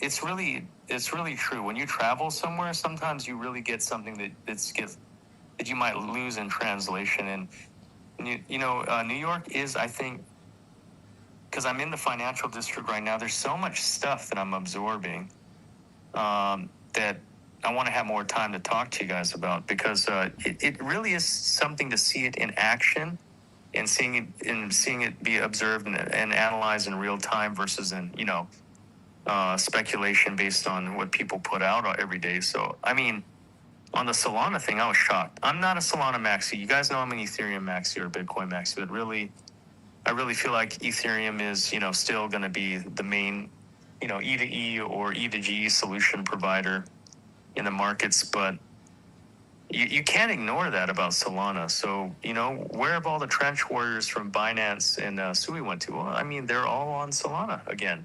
You can see that. Like if you look at Black Bull and some of these meme tokens, I was even shocked that. Are they mostly cabal driven? Yeah. I mean, you can see that from the wallet distributions, but it's just crazy that we're in a market now where we know that this is part of the hustle, this is part of the bundle or whatever, but that the market has appetite as long as there's some kind of, semi-conscious or semi-ethical distribution that these tokens are allowed to pump and move. So that really should also tell people that as much as the market might be fatigued from, liquidity extractions or pump and dumps or rugs, that there is still a culture or an appetite for, I wouldn't even call it a casino because they're just showing you. I just watched, I can't remember the name of the influencer that hangs out with Aiden Ross and those guys, Goji, I can't remember his name, but he straight up dumped a token on a live stream. He got, a bag for an endorsement and he just dumped it. He just dumped the whole chart. And people are still hanging in there. So, even Luke Belmar, I said it's the Belmar bounce, I really thought it was, when he said he's going to do his own token and then to extract the liquidity and dump off the chart for his own token and then, endorse Pudgy because he's had a long-standing deal with Pudgy. Good for Pudgy, but bad for the people that, pumped his, it's just crazy to me that in this competitive environment that there's still an appetite for all of that, I think that amazes me, terrifies me, but also amazes me that there's so many smart people, for example, in this space right here. But I'm not telling anyone what to do with their money, but gambling is gambling, I guess. I guess it's really a part of the substrate, not even just on poly or Kalshi, just in general, right? So go ahead, Mark. Do you because I was thinking about this the other day, and I know we all love the Wild Wild West. Why not? It should stick around, but should I don't know if this will work because like Ethereum and all these blockchains, they need the Wild Wild West. They need the casino for the volume and all this, but do you see a way of maybe a new blockchain or even ETH separating from anyone could launch a smart contract on ETH, but there's also a way to launch a smart contract on ETH that shows proof that there is backed up liquidity. Yeah. A company that's complying with the ACC and all the rules, to protect investors. That's the direction that lean is happening towards. So one of the biggest arguments when you audit smart contracts or look at ecosystems as a whole is their need to over-focus centralization. What I mean by that is if you look at most token contracts or ecosystems, you have majority of supply controlled in one area or by a certain group of people, and then you have, multi-sig with key holders. And, that when you see an audit report, like when I worked at Certic or even, Salus or at Metatrust, that's one of the biggest complaints we'd get from, people is when they look at CMC or they look at CoinGecko is that there's a centralization risk, right? But let's face it, even when you deal with stable tokens, they have centralization. So what Ethereum is trying to do with Lean right now is to provide less administrative personnel that's in charge of, those decisions or where human bias can impact, day-to-day. So for example, on Lean, when you execute a smart contract, the whole focus on these new ERC contracts to actually make a contract that's smart.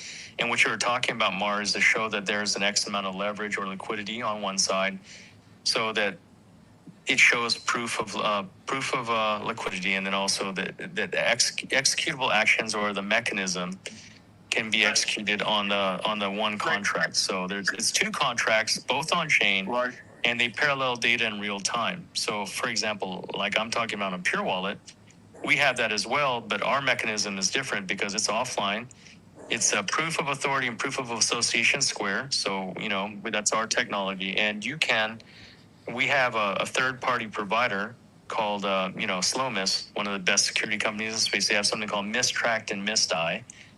And you can see in real time, in parallel, versus supply, versus, distribution, versus burns, and versus everything on the exchange. You can see that in real time.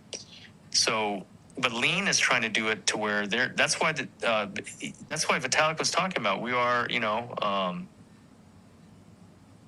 they're providing removal of they're going to spend 40% less and reducing their staff, immensely right now. And we talked about that here on this space, that it was going to happen. It's not anything new. So, because Larry, like if you're an investor of a startup company, like for instance the one I posted, or anything else, or even SpaceX, or even the one that the individual was talking about, OpenAI, Yep. And you got in 11, 12 years ago. I mean, when nobody even knew about it, and this thing launches, you earn to make life-changing money. To be rich, I don't know, but at least some life-changing money. Just the fact that you invested on this shit like 10, 12 years ago. But when we got these crypto projects that people invested 2 months early, and in 2 months they became rich, this is just complete bullshit. This is just Mar, you know what's really disgusting? No, I'll give you. I mean, and this is no criticism towards SpaceX IPO. It's, I'm sure that, like Elon doesn't have control over all the business, right? All these home offices, all of these venture capital groups, all these brokerages, and all of these, exchanges and, basket ETF companies were offering SpaceX before they even had, a solid verification that they were going to be having allotments. But the crazy part is, like, they hyped the price up by making all of these promises people would have access, but at the $68 pre-seed strike price, that's what being here in the financial, that's what all of these, like, man, I'm telling you, the people that have the money, bro, I was lucky enough to be, you guys seen, I was with Warren Sapp and with a few other really important people from the financial district. It was a big thing for me to, meet one of my childhood idols and my idols growing up for football. But the other people that made it possible, we're in this, bro, they got it like $58 to $68, bro. And it just really shows you that there are the haves and have-nots, bro. And by the time, and, they're going to really talk about, I mean, this is what I think is going to happen. There's going to be continued demand. So if you look at this corner, I mean, it's very well played. They're playing 5-dimensional chess. There is, Tesla as the main foundation. And this is like the playbook that many other IPOs are going to do to monopolize the market, which is not bad. I'm not saying it's a bad thing, but will the rest of the world let it happen? That remains to be seen. Is that you have Tesla, which is diversified in AIDC, into media, and is the parent stock for almost everything else. And then it's the liquidity provisioner for SpaceX, for the seed liquidity, right? And it is the number one, I guess, parabolic. I mean, it won't matter if there's buyer's remorse or sentiment. It's going to do just like Tesla did. I mean, there's years of data to back that up. But when they do a stock split to try to, and I'll go back to what I was saying, they really got people to pump the price based on, like, we're going to get able to participate. And then you saw how many refunds and how many, SARs were issued after the fact, because most of that was already, distributed, or whatever allotments to keep it fair. And that's a closely guarded secret on who has it and who was able to access it. But, bro, that is an ingenious strategy on bringing up, I mean, as you want to talk about the best free marketing campaign I ever saw, there's very little other than, they're a huge brand, but people having the hope to be able to participate, have all the money in there. It shows how much demand, just the demand itself, jumped the price like 30%.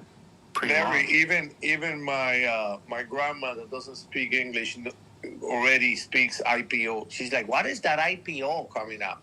See, bro, people are getting more financially literate now. Yeah. But it's crazy, though, how they played that. They played that to a T. And it's just seeing how those strategies are changing faster than we are able to talk about them or absorb all of the changes. I mean, it's really important now for education because it's just like when we see exploits on smart contracts or front ends or your audit and your security will be that you spent a couple months on may become redundant within a week. That is the state of our understanding for pre-seeing or trying to kind of forecast. Forecasting is becoming more difficult, and I think that's what I spend like 60% of my time in New York doing right now is helping forecast, mostly in AI and IoT, especially with financial instruments as a whole. And that's what I want to talk about. Is like you're going to see this swing, and then show the proof of demand. That's people talk about proof of work and proof of stake, even proof of sweat, but it's really going to be proof of demand that's going to really be a vector for pre-speculation strategy on how to pump not just stock price or crypto price. It's just a pretty and the monopolization of certain sectors, right? You're going to see more absorptions, not just for IP, but more so for adoptees and users, and then of course that means end user liquidity, right? So I guess we got to really try hard to come together as a group to be a part of that 1%. Many of us otherwise would be collecting breadcrumbs, right? But if we can get together and really push the narrative as a whole, and that's why I think DAOs and decentralized, maybe not. We can't even really call them DAOs anymore because it has to be community consensus, right? And part of that is market rhetoric too. It's outside of you and the people here can have a certain opinion, but we still have to have outside market rhetoric, right, to help drive narratives. Because new adoptees the cost of acquisition is much higher now. It's actually funny. The cost of acquisition for new users has not been so high since the advent of Web 2. When we first entered the interwebs. So we're starting to see like a reverse cascade on how people articulate markets, and they're starting to know their value more. Which is a great thing. I think education is again more than just a placeholder in this type of market where volatility and strategy changes. So on OUSD, look at it as good news that you are early. Matasco always talks about conviction, right? You're going to hold what you're going to hold, and you're going to believe in what you believe in. Eventually, it doesn't take a lot now to see what's going to be a blue chip. I think that, you'll have a few surprises here and there, but if it looks like gold, shines like gold, but it feels too light to be gold, that's probably the case, But stay vigilant, and I hope that was a little bit of an eye opener for you guys. Mar, you asked the right question for sure, because I was going to get into it, but man, you landed the plane perfect so that I could kind of unpack these things. But diversification is important. You have to be able to swing from one position to another position. But if you have a conviction, stick to it. Don't be a bandwagon jumper, right? We see all these people again talking so bad about Ethereum. That's your opinion, but not being a bandwagon jumper. If you believe in something that is a conviction for you, don't sit there and be quiet. Take up your position and, as they would say back in the day, work for your bag. Because working for your bag is more than just that crypto ticker for sure. You really need to be more active, consolidate. People always talk about community. It's more than community. You can have a community of people that follow someone that knows nothing, or then have a community that can speak about things, deconstruct things because they're self-educating and trying to, be more adoptive. That's the problem with this space too, is everyone's so reactive on the whim of a ticker, and that's why we get sent to be lambs to the slaughter. You need to be more adoptive, and try to take in the lay of the land, as they would say. It's been a while since I've been up here. Man, I want to thank you, Zach, Matasco, Mar, Dr. Kong, Larry. Many of you here, I see you regularly in my feed, but I'm just happy to be up here speaking. So, Zach, I'm sure you got some things to say, Matasco. But yeah, Open USD, man.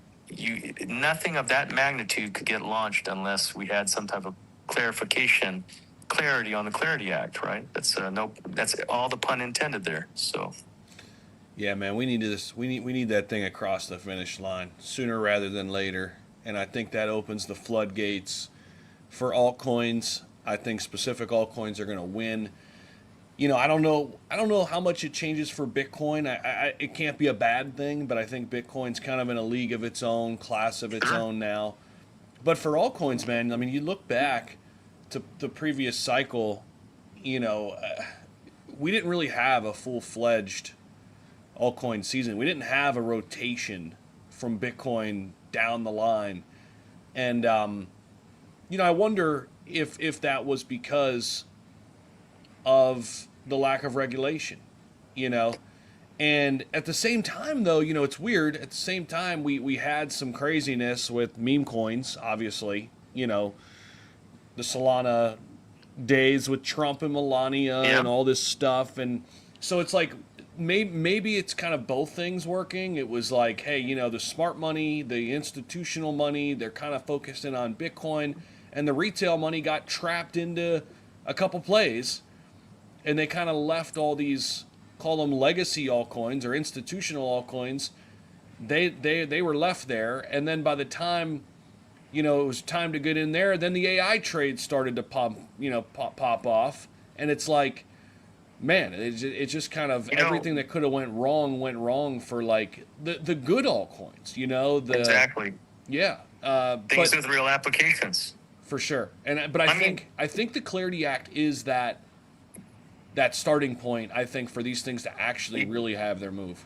You said something really important though, Zach, is really what it is, you know, what people are ignoring because we have so much noise in markets and media right now is that Bitcoin is a scarce commodity. And what I mean by that is there are less blocks, there's less mineable Bitcoin. And while all of this has been happening, many AIDCs are still, like, you have to really look at it this way. We would not have AIDCs or AI without the format from mining, right? When we talk about proof of work mining providing most of the solutions or the launch pads, not just for liquidity, but for the technology to maintain all of these AIDCs or the growing AI, they're one in the same industry, right?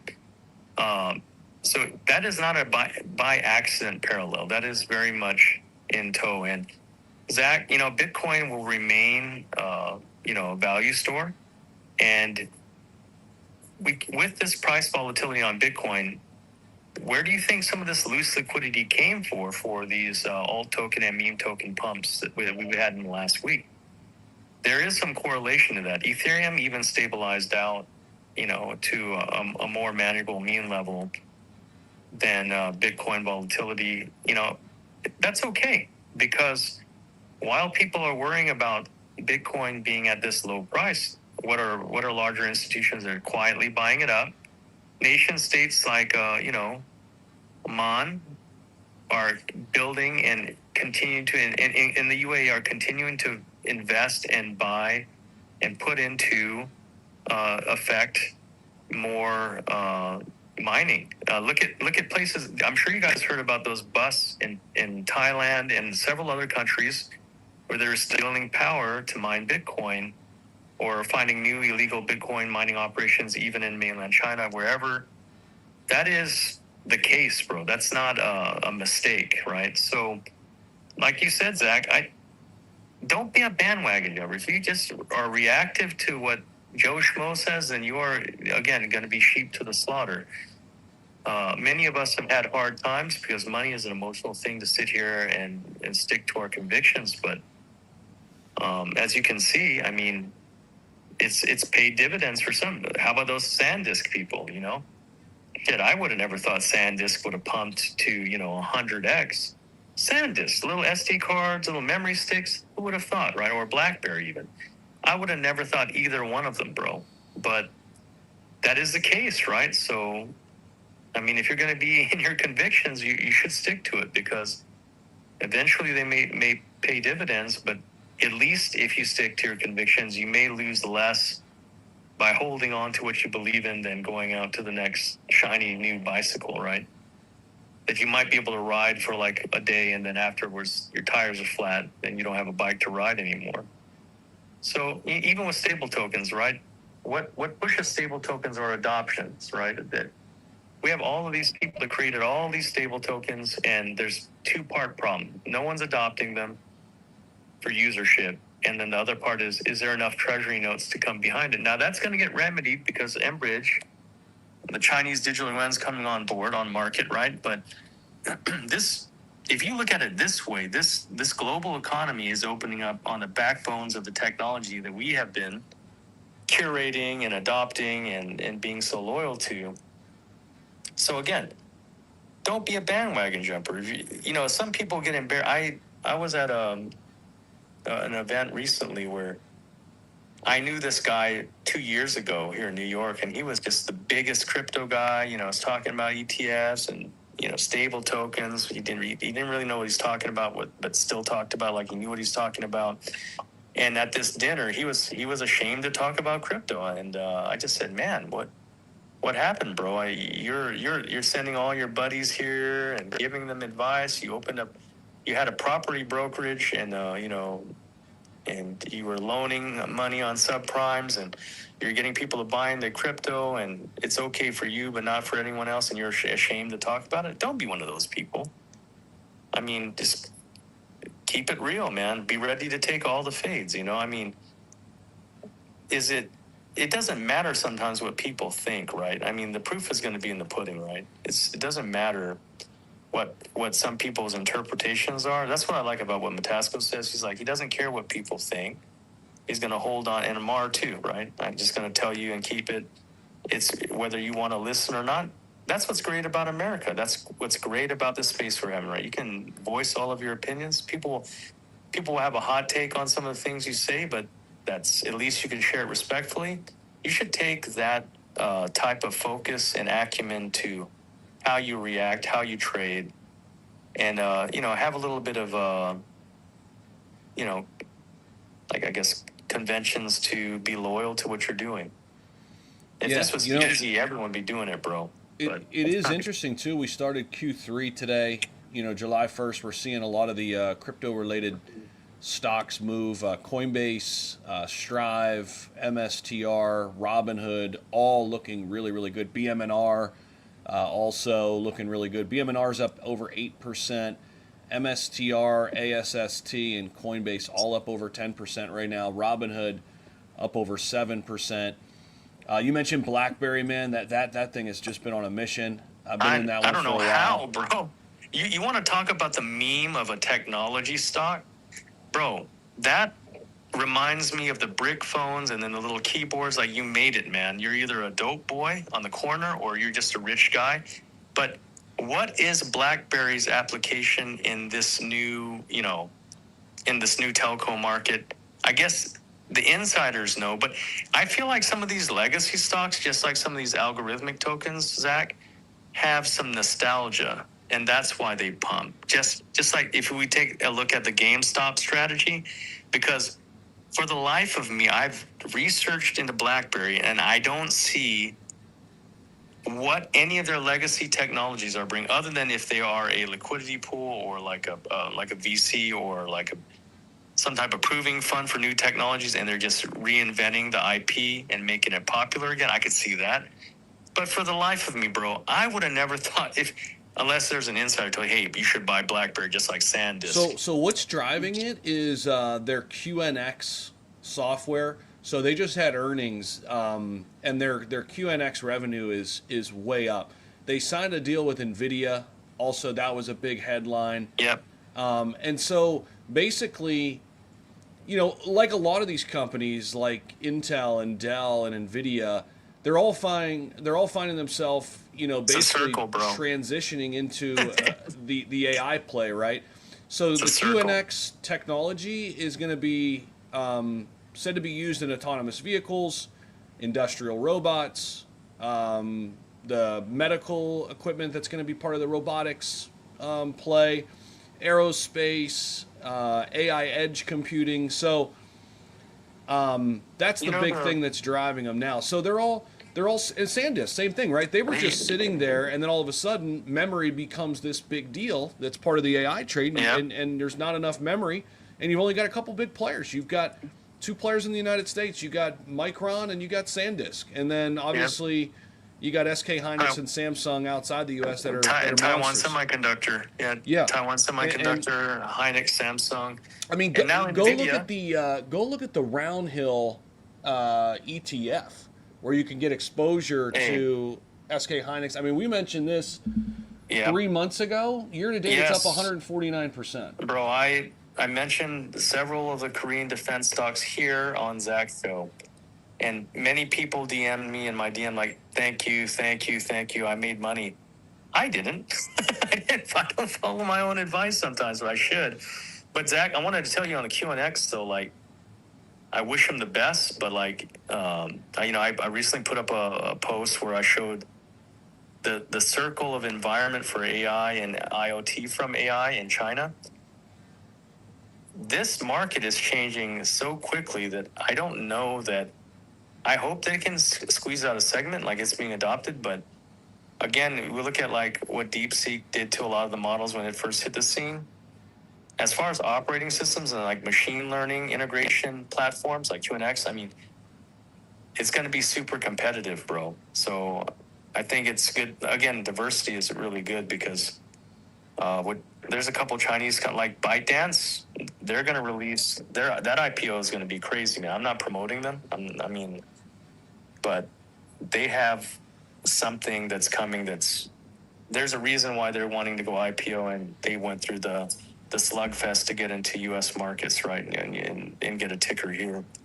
It is going to be something that's game changing. So I had some pre-exposure in the last IoT and robotics and digital finance events here in APAC before I got back stateside, and I'm just telling you that probably will be a pretty solid ticker, man. No financial advice, do your own research, but I just find it so hard, Larry, to invest in some of the Chinese companies, man. It's just like I look at a company like Alibaba, like I want a full port in that thing right now. I mean, you look at most of the analysts, like their fair value for Alibaba's stock is like $260. It's trading under $100. What it is when Enbridge comes and you have full accessibility, it's going to change. Like, it's really a cheap way to buy Chinese stock right now because of some of the restrictions, or if you can get to some of the ancillaries, it's a good way to buy, right? But what I'm telling you is, man, that as far as, like, you bring up a really good point, right? I mean, it's actually a great way to get in before.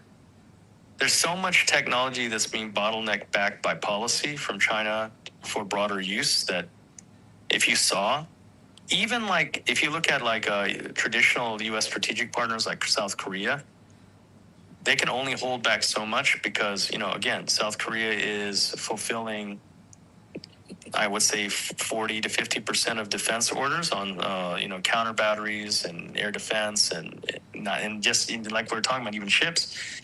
40 to 60% on a given day are being fulfilled by the South Korean defense industry because, there's a bottleneck on supply chains. Strategic supply chains have to be affixed and be seen to for U.S. strategic needs first, right? So if you look at it that way, this type of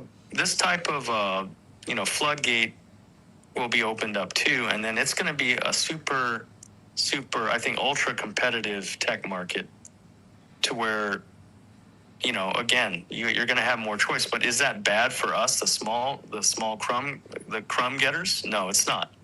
I mean, if anything, it's an amazing opportunity for us to have less risk exposure, I believe, because there will be less. I mean, I think the liquidity will be diluted a little bit as far as distribution is concerned. I look forward to that because I think for normal people like us, and I'm not saying that there's not some billionaires in this talk right now, but I would say that I haven't reached that pinnacle. I'm just a small fry, but I think it's good for markets as a whole that we have some market dilution based on variety and by choice, right? For sure. I hope. Yeah. But Yes, sir. that's my 10 cents, guys. I got to jump. It's almost 11:30. I got to hop on a call. But want to tell you all, guys, thanks for having me. Zach, I will be, we got some more stuff to talk about. Look forward to seeing some stuff from me and Zach Hey, Humphreys. Yeah, Larry, Mark. man, I got a question for you, man. Go ahead. The other day you left the space. Actually, it's a question from some of my buddies too. How's the pre-sale? You know, I'm a pre-sale fanatic. How's the pre-sale going on oh Jesus, On Pure? I'm 50 years old, man. On Pure? On Pure water. Man. I mean, because in some of these pre-sales, you see many transactions and you see what's if it's hot, you know. Yep. How is it going? I mean, are you guys? Man. What number can you throw? I mean, are you over the million? Are you like half a million? Or? Yeah. No, we are over. I'm just stating publicly, and but here it is, man. We have as much interest from investors that don't want to use crypto to buy. So that's one of the big things we have is my whole thesis for projects that will do well in the space. There's a couple of caveats. It must have development that's already completed. It must have tangible assets that are completed beyond, you know how I feel about roadmaps. I'm not a big fan of roadmaps, man. If you want to come to market with a completed product or more than an MVP. That's what we're doing, right? I hate them. So we've done that. As far as major exchanges, we've also got, we can't talk about it, but let's just say that there will be a lot of momentum behind it based on U.S., Larry? U.S. and South Korea and other parts of the world. Yep. So I would tell you that it is based not on, hey, this is a hyped pre-sale. That's not what it is. We haven't tried that hard because we're a bunch of nerds and market towards building rather than, so we need help, but we'll get to that point. But we have always, I've always used that analogy from Field of Dreams. If you build it, they will come. So what do we have? We have 3.2 billion in tokenizable assets that are exclusive to us, real estate. We have, the number one stem cell and immunotherapy product in the world. Just like we have ISOs on our offline wallet technology. You mentioned me about stem cells. The first time we ever talked, I want to say a year and a half, 2 years ago. Yep. So your shit was already planning, when you spoke to me about this. Yep. And I've spoken to a few friends about it, and they're like, yeah, man, we're so behind here. Here in the U.S., we're starting right now. And this is something especially very important. When you spoke to me about it, was for my stomach, remember? Yep. Sure thing, man. And if you have... and it's not anecdotal data. This is empirical data. We have been treating patients and we have reversed everything from stage 3, stage 4 cancer. We have, it's not, like I said, it's all empirical data. We have patents. We have, licensing to treat, and we have a hospital, the biomed factory, and as well as a research laboratory. We are far more than the sum, and that's why people are like, why aren't you guys getting more traction? Well, I mean, the market is very saturated, right? But if you want to get into something that, and I'm going to talk to Zach Humphreys about this, if you want to get into something that's really real, I'm all in, I mean, I guess you could put it as I'm the face, and I haven't shied away. I'm here not just as an advisor or whatever. I'm one of the founders, and like I said, if I didn't experience, I was an advisor early on for them for the IoT portion, but then as I got more and more enamored with, hey, this real academic institution, like I can talk about how great our product is all day, but we have ISOs. Most public chains don't have a single ISO. We have 2 ISOs, both based on organization, order books, our IP, provenance of the technology, the academic provenance, etc. We have that. So we have the first offline, Bitcoin, and first offline wallet chain anything, that has both patents and the ISOs to validate our post-quantum inclusivity and quantum resistance. People talk things about air gap and being, offline or semi-sentient AI. We have a full AI agent that's active that will come off your browser extension to give you alternatives past like things like VPN or DEXs, or give you an independent third eye on where your swap or where your liquidity might be better. You know, we have all of these things, and we have done this for free without, you know, any extra money or anything like that. It's all come out of our pockets. It's far exceeds whatever pre-sale could do. I'll put it to you like that. And why is this? Because we want to have a stable token, which we're deep in the process of doing, because we have enough outside assets to use the PWT token and the future stable token as a value share or the instrument for everything, right? So there's lots more, but I would tell you that if you would do us the honor of getting into our pre-sale, it's not a show, but it's a show. Are you going to run a crypto breakfast club special again, or not again, on the pre-sale? I know you lowered the price one time. Are you guys planning on doing that again? I'm full disclosure. I'm been friends with Zach Humphreys for a long time. Most of the people in this community right here too. I'm gonna do what I got to do, man. You know, the business has to make sense, but also I'm coming to you with business that makes sense with a real product. It's different, right? So, you know, it's not something that we don't. You know, I've been part of projects before where I've advised where we didn't have nothing like this. No ISOs, no IP, no independent scientific journals that are writing about our chain compared to all the main layer ones and the EVMs and layer twos.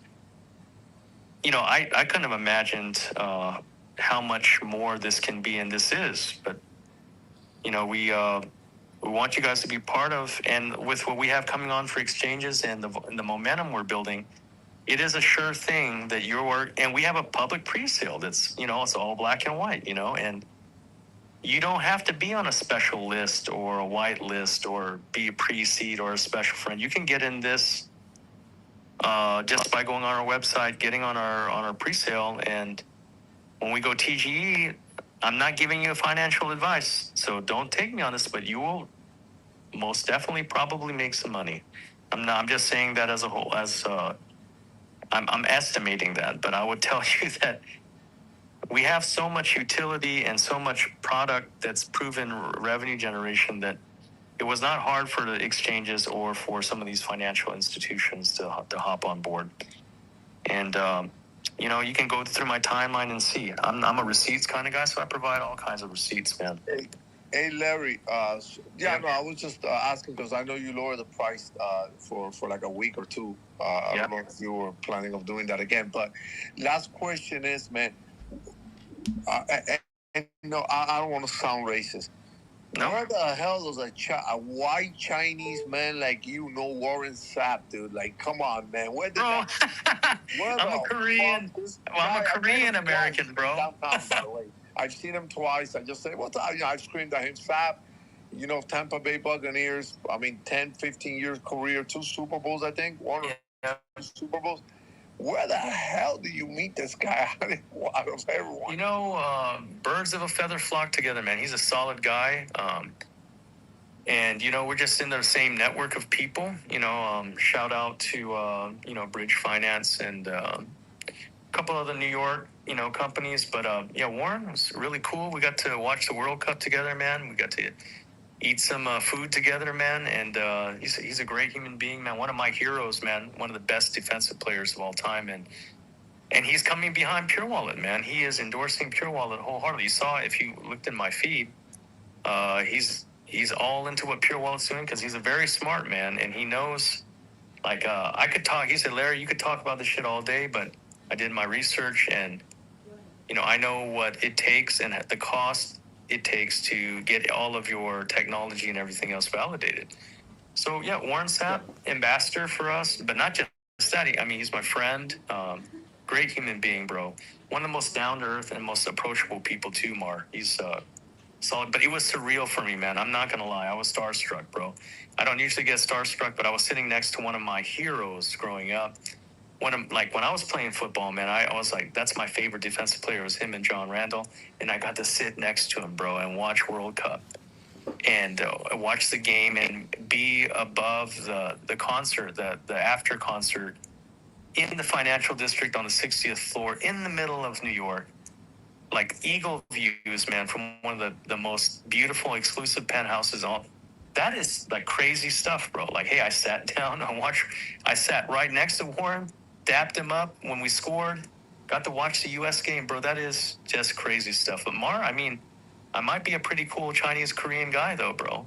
I'm not shouting myself out, but no, I'm just joking. It was all the glory to him and to Joe and my other buddy Richie over there. It was a great amount of hospitality, and it was a really kind of small and like very personal gathering. And man, I talked to him every day. So I mean, that was just from our one encounter together, man. And he really loves our technology, man. He's not just financially savvy, but he's crypto savvy, which you never know who's going to be what. But you figure with a man of his experience and his exposure, man, bro, he's a avid bike rider, like long distance bike rider. He is like a Renaissance man. So he is and he's gonna come to South Korea, man, and we're gonna take care of him on like getting some stem cell treatment, because he's a warrior, man. He's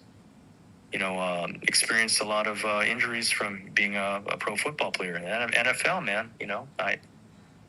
So that's how Mar. I mean, he's a solid guy, man, a real one. Just really humble too, and just like one of the realest people you could talk to, bro. And he's a big dude still, bro. I mean, he's still pretty swag. I was just, I'm not a small guy myself, but he's a big dude, man. But it was just so cool, man. It's like getting excited, man. Talking about the game. I got to eat fried rice and and have some General Tso's chicken with him, bro. that's crazy, bro. He's like, hey, Larry, you want to eat some Chinese food? We're eating some Chinese food. And Joe and my buddy Joe ordered Chinese food. Man, we're sitting there chopping it up and eating Chinese food, bro. It's just crazy with Warren's. I could write about that in if I had an autobiography in the future. Like, I just got to kick it with Warren Sapp and his entourage. He has a home in Florida or no? Yeah, I think he has homes all over the U.S., to be honest, Mar. Yep. So for sure. Yep. He definitely has a home in Florida, I'm sure, and in other places too, man. He's a well-sorted guy. Like I said, very financially educated and savvy, as he should be, with all the exposure he's had, and also very crypto savvy. So, Larry, man, I know I got to close up, but I want to talk to you more yeah. in the back channels about a couple For things, man. Robo Strategy. Yep. Have you been following it? Yep. Ticker BOT. Yep. Yeah, I want to talk to you about some of the physical AI stuff eventually in the back channels a little bit, but yeah, I do got to jump. I got to jump to a meeting here too, but yeah, a couple things before we close out. Thanks for joining us, bro. As always, great stuff. Make sure you guys follow all the speakers up here. Mutasco, Mar, Larry, myself. We had Brandon in earlier. He's going to be coming in on Wednesdays to talk all things AI with us every Wednesday. So that's going to be great to have him. He's part of the Finance Daily crew. But Open Door, man, is blowing the doors off right now. Up 11%. Mar, Mike Alfred's pumping my bags. Open Door going nuts right now, bro. I was buying it up at 450, man. I was yeah. That guy, when that guy jumps, I mean, I love the things he says. So I actually like how Mike speaks, but I don't like how he tweets. That's a great point, man. That's actually spot on, bro. I'm with you, actually. Actually, that's exactly how I feel. Now that I thought about it, that's exactly how I feel, bro. But he's said things, man. Like he's a great speaker for long-term holders. I come here and talk about hold long-term, and it's the most boring shit in the. We need Mike Alfred to come and speak about security and wallets, because if we have a space about that, we'll probably only have like 10 people in here. So we need him to get into security and cold storage. So maybe we'll have a nice space. But when that guy comes in, dude, it goes from 100 people to like 1,000 fucking people. It is crazy, man. Yeah, it is crazy. And those are not bots, guys. Those are fucking people that he has. You know, he's made great calls. His big one was what was it? Iron, dude. Yeah. At a fucking dollar, bro, or less than $1, and it went to $60. I mean, it's insane. That's insane, man. You know, he's got a few others. I think he had. Yeah, well, I am holding the other one that he said. Cypher. ASST. Yeah, I've got some ASST. I've got Iron and Cypher. I'm up on all of them. ASST I'm about even on because it pulled back, but it's up about 10.5% today. MSTR having a hell of a run right now, up over 11% today as well. Yeah, the good thing about Mike is whenever the stock is down, all he needs to do is come on a space and speak. Yeah. That's it. But yeah, Larry, we eventually got to get into this physical AI, man. I want to go heavy into robotics, man. I think it's going to be, at least for me, my opportunity to catch the next NVIDIA. And that's what I'm trying to do as part of this AI trade. I think that's where it's shifting towards, man. It's going to, you know what it's going to be, though, Zach, is it's going to be a compounding of the two products, right? Because you can't talk with one without the other. You know, semi-sentient robotics is dependent on AI and the machine learning, right? And definitely. Silo data is, you know, we could talk about AI and robotics as much as we want, but silo data sets and the energy that it takes to process and create these silo data sets, that's why I say privacy and security are going to be the next bastion for pivots. So there are some tickers I will bring up that I learned about here in New York that are like, you know, standard TradFi fare, but they're linked to the funding for some of these. I'll share on our next space, man. I have a little bit more regular time now that I'm stateside and stuff, man. So dope, if man. we can, man, I'd love to link up with you in person. I got to try to get to Mar in Florida, man. And but I'm here on the Eastern Seaboard. It's a rare occasion for me, so we've got to try to take advantage of it. If you're in the New York area, hit me up, man. And I'm not afraid to have a cup of coffee and meet IRL. I never have been. So, like, if you guys are in Brooklyn, Staten Island, Coney Island area, hit me up. Let me know what's good, and try to catch up with you. That sounds great, bro. I'm here in the States for another 11 days, and I'm going to be in Europe for like 15 days till the end of July. Yeah, we're doing a nice little swing. We're doing 4 different stops. So, yeah, we're getting ready to do that. You and Paige meeting up to do that? No, me and my girl. We're just doing a trip. Oh, nice, so, yeah, man. I'll be working along the way, but yeah, we've been planning it for a while. So yeah, we're gonna go do the thing. What's today's July 1st, Zach? Yeah. Write that shit down, man. Zach Humphreys admitted in public, me and my girl. That's the first time I heard that. Me and my girl. So that's serious, man. So I said, you going with Babe? No, I'm just going with my girl. Hit up the Euro tour. 2 years now, man. It's getting to that point. But I wonder if Zach is going to get on his knees in the Europe. Yeah, that sounds what awfully. everybody's thinking, man. That sounds like not a coinkadink to me, bro. But if you do, man, congratulations. All the world's best, man. It's so hard to find the right person, man. So I mean, that's why I was shocked to hear you say me and my girl. Like said that with a little bit of bump in your chest. You know what I'm saying? So, yeah, but that's cool though. That's how you know you're a real one, though, man. Like you're in front of this huge audience and on a recorded space, and Zach said me and my girl. So that's why I said July 1st, man. Remember that by the time we get back from that 15-day tour, you're going to see these pictures and his updates on his Instagram and his Twitter talking about, oh, man, I'm the luckiest man in the world. She said yes. So, you know what I'm saying? We'll see. But, yeah, man, appreciate you as always. The good news. Appreciate For sure, bro. You're a real one, man. And, yeah, if you guys have time, hit me up. And I would be so honored if you checked out our website, and checked out our pre-sale. But Zach, we're going to talk some business about that too, because we're gonna do some things. Try to do some stuff with Zach, other Zach too.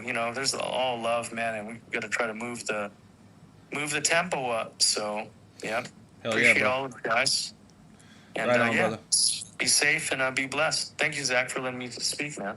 Yeah, man. Appreciate everybody for tuning in, and we'll be back tomorrow. We'll be back tomorrow morning, 9:30 a.m. Eastern. I'll have a bunch of videos coming out. I do have a stocks channel now, too, so posting a lot about the AI trade and robotics. So Zach, Yeah. Do I need to get on a video with you to talk about all of these the smaller tickers? Should we do Let's that? do it, man. Yeah. Yeah, because I'll talk about some of the Korean tickers that you might not have regular exposure to. So People love the small Yeah. caps too, man. If there's an opportunity, people love that. Yeah, let's do it, man. I'll talk to you Yep. here in the back channels, and for sure. see y'all tomorrow. Appreciate you Yep, guys. be easy, bro. Yep, talk to you later. Yep, bye-bye. Peace.